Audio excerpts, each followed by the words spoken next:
बिस्मिल्लाहिर्रहमानिर्रहीम। अस्सलाम वालेकुम। Class 9 subject English lecture number 100 stopping by woods lesson number 8 हम लोग कर रहे हैं। Stopping by woods on a snowy evening. Previous lecture में हमने इसकी ट्रांसलेशन और क्वेश्चन आंसर्स किए थे। आज हम इसकी करेंगे समरी। समरी होती क्या है? समरी किसी भी नज़म का, किसी भी चैप्टर का या खुलासा मुख्तसर तौर पे उसमें जो बात की जाती है, जो आइडिया दिया जाता है, उसको जो मुख्तसर तौर पे लेकिन जामिया तौर पे बताया जाता है, वो क्या कहलाता है?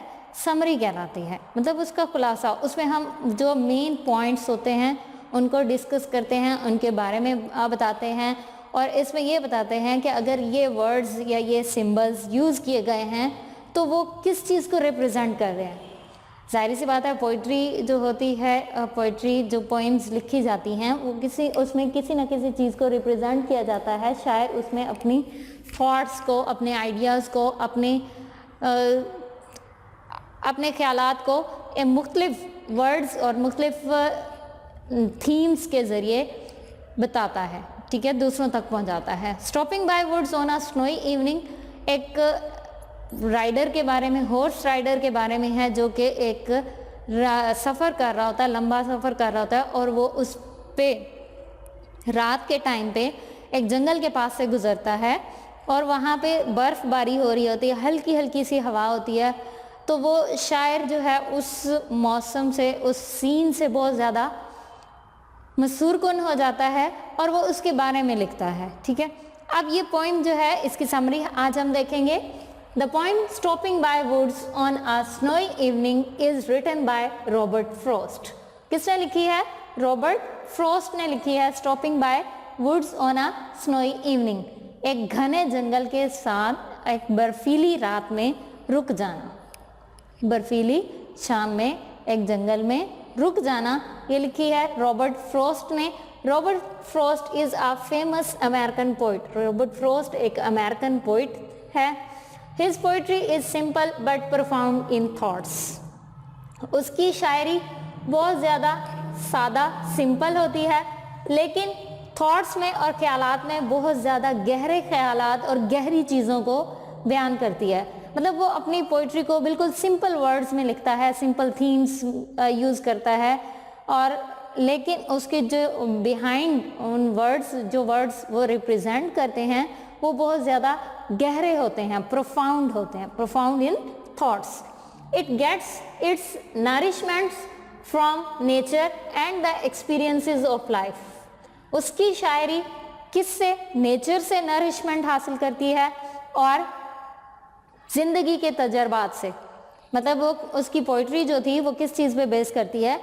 नेचर से, फितरत से और ज़िंदगी के तजर्बात से। This poem depicts the poets pure delight. ये नज़म शायर की मुकम्मल खुशी को जाहिर करता है। मतलब वो जब बिल्कुल अंदरूनी तौर पर खुश होता है तब वो ये पोएम जो है उसकी अंदरूनी खुशी को जाहिर करती है। The poet enjoys the beauty of snow wrapped woods and then goes on with his routine duties. The poet enjoys the beauty of snow wrapped woods, बर्फ से ढके हुए जंगल की खूबसूरती से लुत्फ उठाता है और फिर वो अपने रोज़मर्रा के काम के लिए रवाना हो जाता है। The poet stops near a small area of woodland, एक जंगल के छोटे से इलाके के पास रुक जाता है। Perhaps the poet knows the owner of the woods who lives in a nearby village. शायद शायर उस जंगल के मालिक के बारे में जानता है जो कि एक करीबी गांव में रहता है। यानी उसका मालिक, जहाँ पे वो शायर रुकता है, उसके मालिक के बारे में शायर जानता है और वो शायद किसी करीबी गांव में रहता है। However, the poet is satisfied that the owner does not know that someone is watching his woods. However, ताहम the poet is satisfied, शायर मुतमईन है, that the owner does not know, कि मालिक नहीं जानता, that someone is watching his woods, कि कोई उसके जंगल को देख रहा है। ताहम शायर मुतमईन है कि मालिक नहीं जानता कि कोई उसके जंगल को देख रहा है। The horse of the poet thinks their sojourn strange. शायर का घोड़ा उनके क़याम को अजीब ख्याल करता है। मतलब वो क्या होता है, जब वो शायर रुकता है तो घोड़ा जो होता है, शायर का घोड़ा जिस पे वो राइड कर रहा होता है, सवारी कर रहा होता है, वो इसको अजीब ख्याल करता है। वो ये सोचता है कि मेरा मालिक यहाँ पर क्यों रुक गया है। It wonders why they have stopped at a place between the dark forest and icy lake. ये हैरान होता है, जब घोड़े की बात हो रही है, वो हैरान होता है कि वो क्यों इस घने जंगल, तारीक जंगल और बर्फीली झील के दरमियान में रुक गए हैं। मतलब उस जंगल के साथ बर्फबारी जो हो रही थी, तो जो झील थी वो बिल्कुल बर्फ की तरह जम चुकी थी, और वो उसी की बात कर रहा है कि जो उसका घोड़ा था, शायर का घोड़ा जिस पर वो सवारी कर रहा था, वो क्यों वो इस चीज़ को बहुत ज़्यादा हैरान हो जाता है कि ये लोग क्यों इसलिए तारीक जंगल और बर्फीली झील के दरमियान में रुक गए हैं। To ask this question it jingles its bridle a bit. ये सवाल पूछने के लिए वो अपनी लगाम को थोड़ा सा हिलाता है। ठीक है, उसकी लगाम, वो जब अपनी लगाम को हिलाता है तो उसके साथ जो घंटियाँ लगी हुई थी वो बजने लगती हैं। It seems as it is asking its rider the reason of stopping there. ऐसा लगता था कि ये अपने राइडर से, अपने सवार से यहाँ पे रुकने की वजह पूछ रहा है।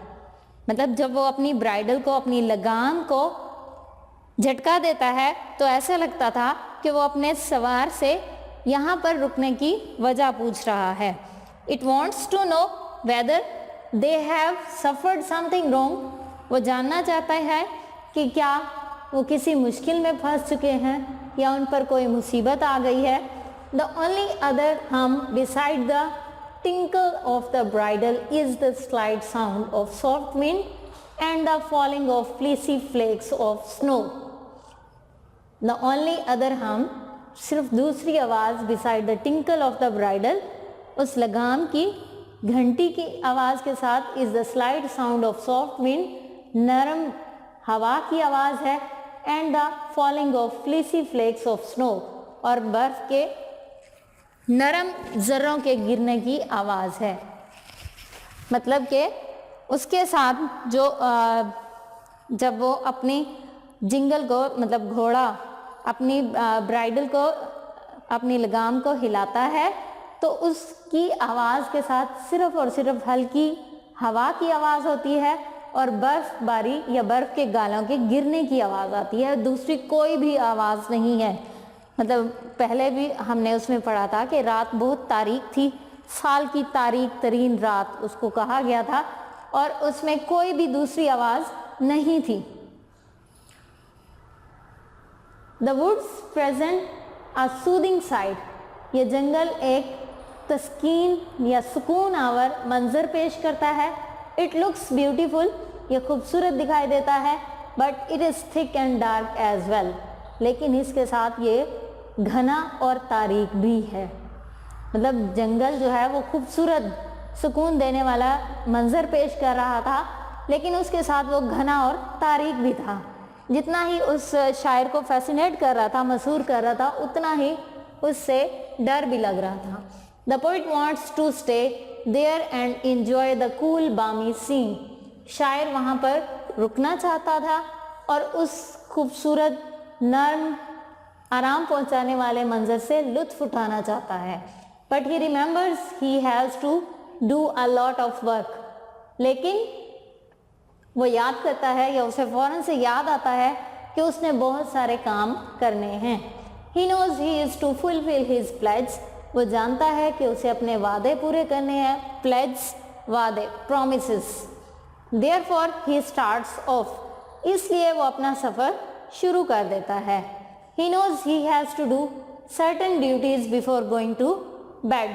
वो जानता है कि उसे बिस्तर पर जाने से पहले, सोने से पहले, आराम करने से पहले अपने बहुत सारे काम या अपने फ़राइज़ सरअंजाम देने हैं। The poem presents nature as a standard of beauty.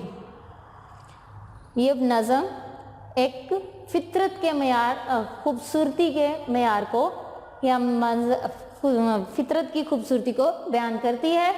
But no words to convey the beauty of nature have been used except the word lovely. लेकिन शायर ने इसमें और कोई खूबसूरती को या फितरत की खूबसूरती को बयान करने के लिए कोई भी दूसरे लफ्ज़ इस्तेमाल नहीं किए सिवाय लफ्ज़ लवली के।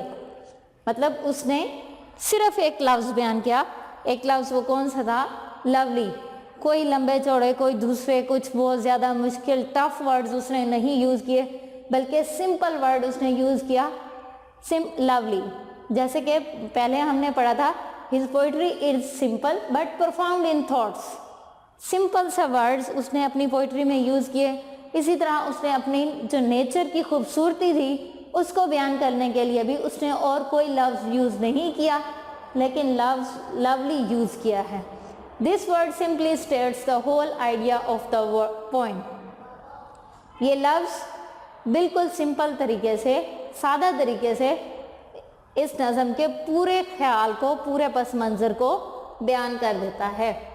Then the idea of the darkness is also very important. फिर जो डार्कनेस का आइडिया है, या डार्कनेस तारीकी का जो तस्वर है, वो भी बहुत ज़्यादा अहमियत रखता है।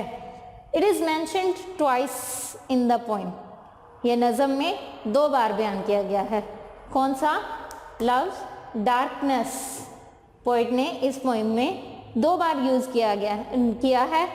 And this highlights the connection between beauty and mystery.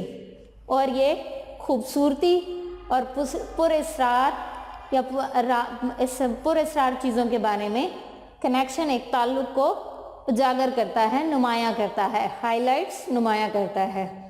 Some reviewers associate the words darkness and sleep with the desire of death. Some reviewers, कुछ मुबस्सिर या कुछ तबसरा करने वाले, associate the words darkness, darkness तारीकी और स्लीप नींद के अल्फाज को किससे जोड़ते हैं? With the desire of death, death के साथ जोड़ते हैं। मतलब कुछ उसकी पोइम पे तबसरा करने वालों का ये ख्याल था कि वो जो इसने वर्ड्स यूज़ किए हैं डार्कनेस और स्लीप, वो किस लिए यूज़ किए हैं कि वो मरने की ख्वाहिश रखता है, डेथ की ख्वाहिश रखता है, लेकिन ऐसा बिल्कुल भी नहीं है। अब but the poet discounts darkness by using the word light. लेकिन शायर ने इस वर्ड की यानी लफ्ज़ तारीकी की को कम कर दिया है by using the word light.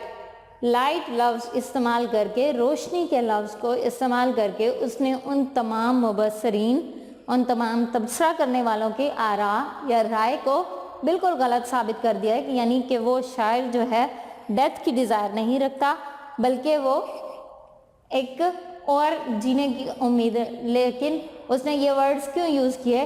उसने पहले भी कहा कि उसको अपने सर्टन ड्यूटीज़ करनी है, सर्टन ड्यूटीज़ करने के लिए उसको आगे सफ़र करना है, बल्कि रुकना, एक ही जगह पर रुकना नहीं है। इसीलिए वो वहाँ से चल पड़ता है और अपने उस मंज़र को छोड़ देता है, उससे थोड़ी सी देर लुत्फ़ उठा के उसको छोड़ देता है। ठीक है। इसी तरह शायर को जीने की ख्वाहिश है, वो उसको ख़त्म नहीं करना चाहता, बल्कि अपनी ज़िंदगी को ख़त्म नहीं करना चाहता, बल्कि आगे बढ़ना चाहता है। ये समरी अच्छे तरीके से कर लीजिएगा और अपना बहुत सारा ख्याल रखिएगा। अल्लाह हाफिज़।